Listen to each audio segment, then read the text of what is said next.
بسم اللہ الرحمن الرحیم۔ شروع اللہ کے نام سے جو رحمان و رحیم ہے۔ ویل للمطففین الذین اذا اکتالوا علی الناس یستوفون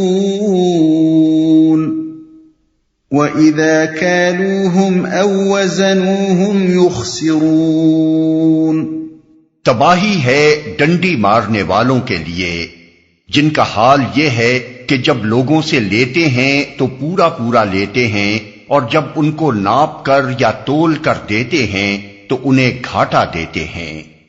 ڈنڈی مارنے والوں کے لیے اصل میں لفظ متففین استعمال کیا گیا ہے جو تطفیف سے مشتق ہے۔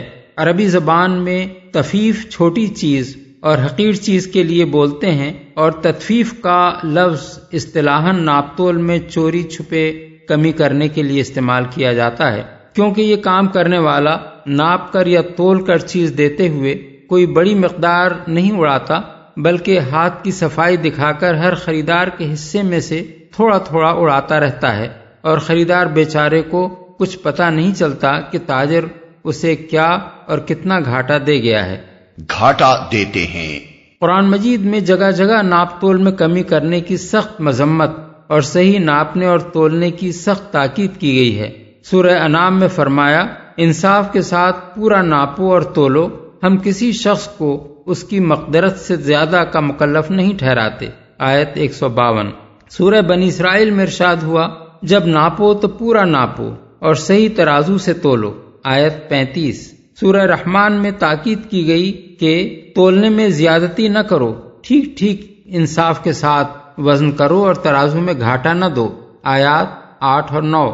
قوم شعیب پر جس جرم کی وجہ سے عذاب نازل ہوا وہ یہی تھا کہ اس کے اندر ناپ تول میں کمی کرنے کا مرض عام طور پر پھیلا ہوا تھا، اور حضرت شعیب کی پے در پے نصیحتوں کے باوجود یہ قوم اس جرم سے باز نہ آتی تھی۔ أَلَا يَظُنُّ أُولَئِكَ أَنَّهُمْ مَبْعُوثُونَ لِيَوْمٍ عَظِيمٍ يَوْمَ يَقُومُ النَّاسُ لِرَبِّ الْعَالَمِينَ۔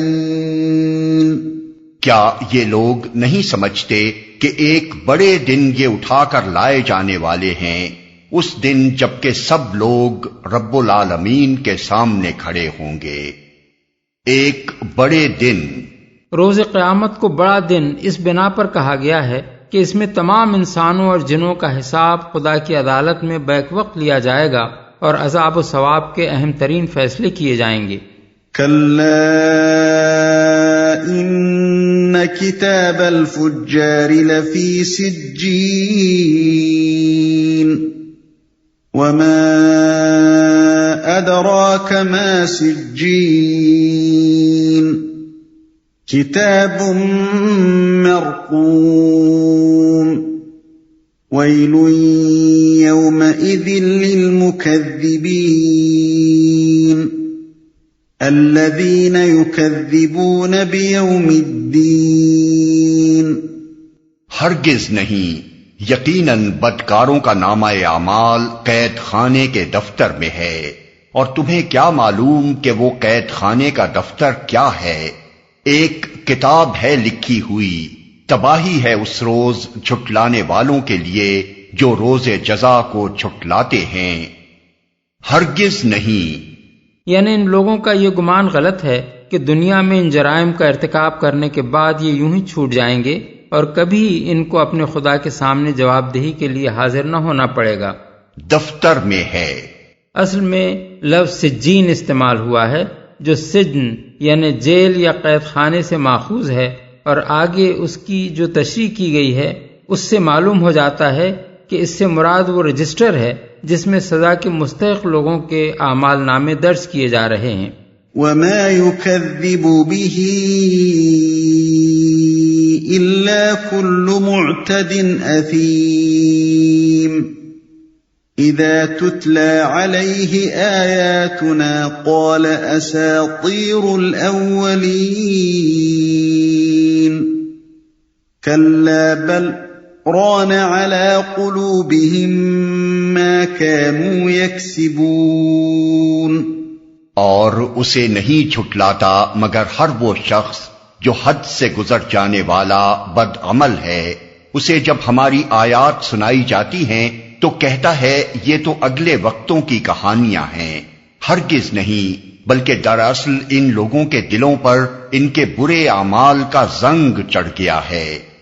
آیات سنائی جاتی ہیں یعنی وہ آیات جن میں روز جزا کی خبر دی گئی ہے. زنگ چڑھ گیا ہے یعنی جزا و سزا کو افسانہ قرار دینے کی کوئی معقول وجہ نہیں ہے، لیکن جس وجہ سے یہ لوگ اسے افسانہ کہتے ہیں وہ یہ ہے کہ جن گناہوں کا یہ ارتکاب کرتے رہے ہیں ان کا زنگ ان کے دلوں پر پوری طرح چڑھ گیا ہے، اس لیے جو بات سراسر معقول ہے وہ ان کو افسانہ نظر آتی ہے.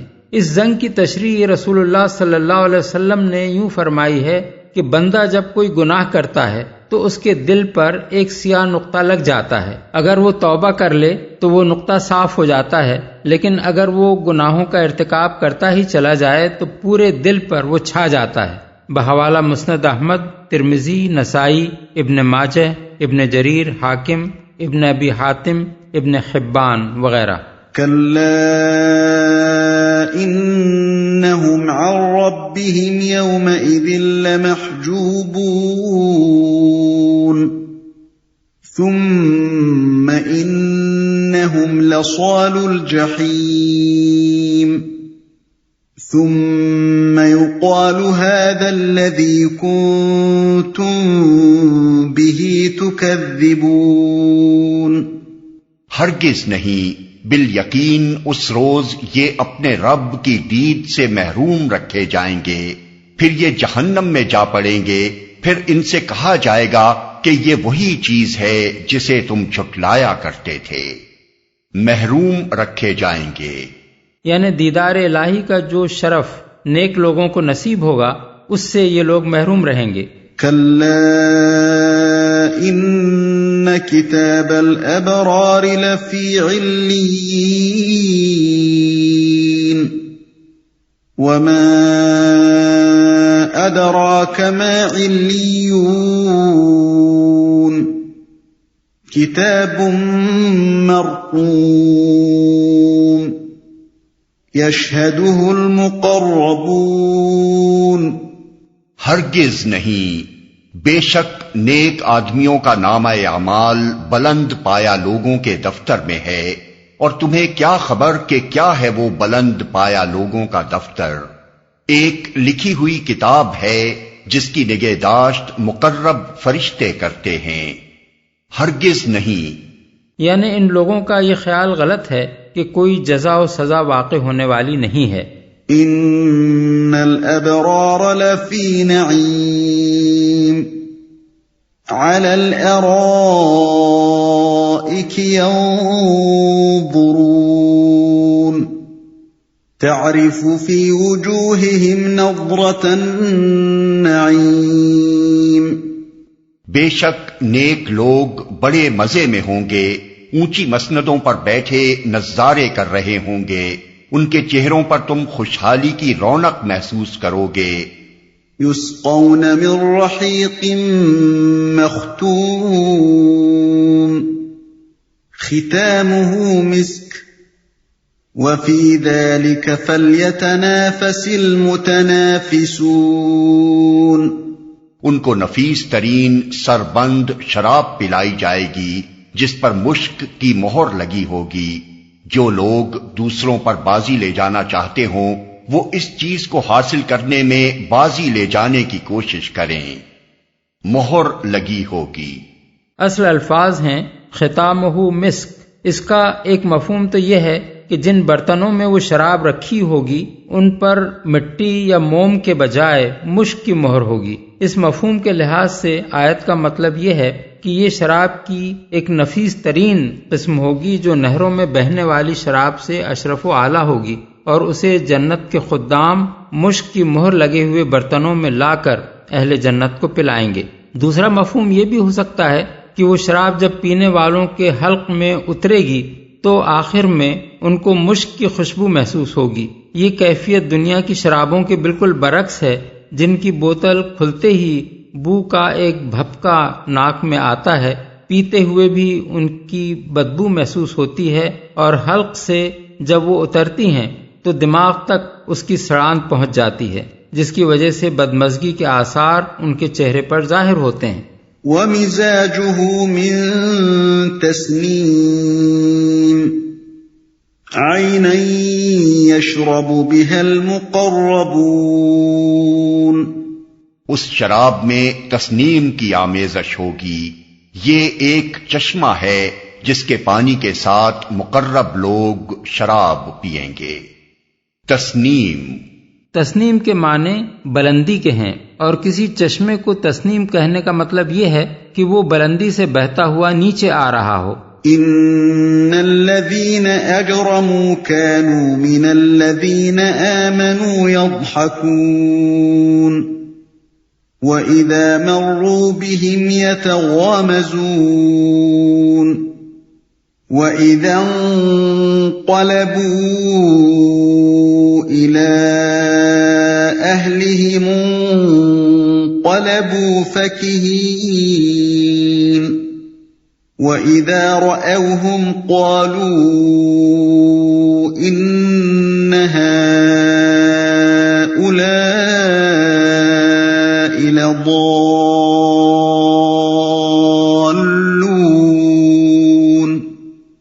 وَمَا أُرْسِلُوا عَلَيْهِمْ حَافِظِينَ۔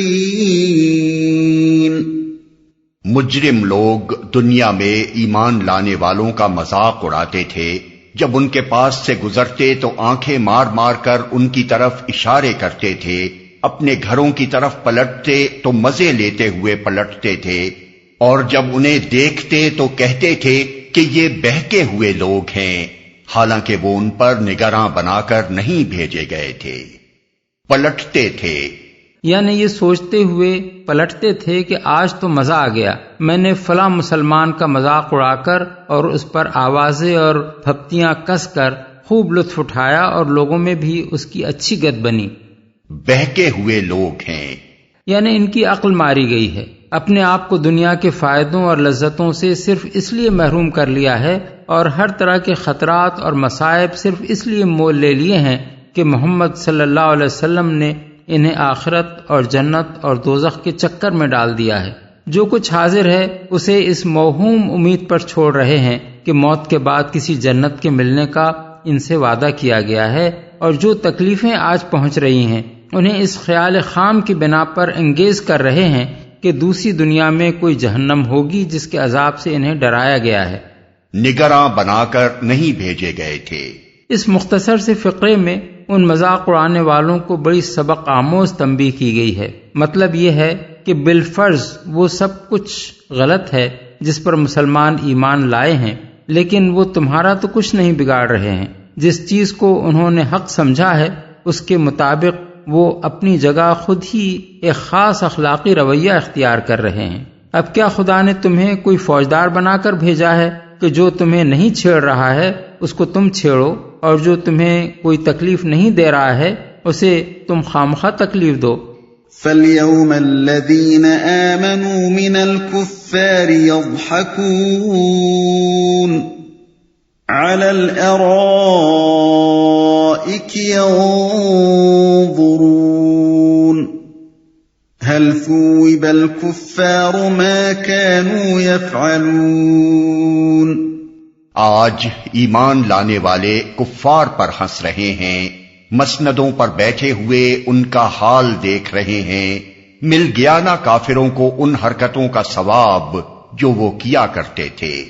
اس فقرے میں ایک لطیف طنز ہے، چونکہ وہ کفار کار ثواب سمجھ کر مومنوں کو تنگ کرتے تھے، اس لیے فرمایا گیا کہ آخرت میں مومن جنت میں مزے سے بیٹھے ہوئے جہنم میں جلنے والے ان کافروں کا حال دیکھیں گے اور اپنے دلوں میں کہیں گے کہ خوب ثواب انہیں ان کے اعمال کا مل گیا۔